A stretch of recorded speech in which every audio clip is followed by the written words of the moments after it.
Vote কেন্দ্র এলাকাকে শান্তিপূর্ণ রাখতে এবং সুশৃঙ্খল রাখতে আইনশৃঙ্খলা বাহিনীরা সর্বোচ্চ চেষ্টা করে যাচ্ছে। যখনই আইনশৃঙ্খলা বাহিনীর সদস্যদের উপস্থিত দেখে তখনই ভোট কেন্দ্রের আশপাশের লোকগুলো দৌড়তে পড়ে। কিন্তু আমরা দেখছি যে এর আগে তারা ভোট কেন্দ্র এলাকায় দাঁড়িয়ে থাকতো, এখন সেনাবাহিনী খুব অ্যাকশন যাচ্ছে, পুলিশ আছে।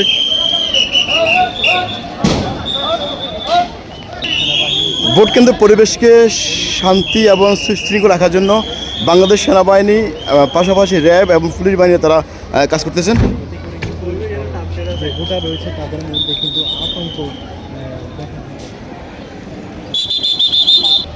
আমরা দেখি যখনই আইনশৃঙ্খলা বাহিনী আসে তখন লোকজনগুলো চলে যায়, নাহলে কিন্তু তারা এখানে ধরবেন।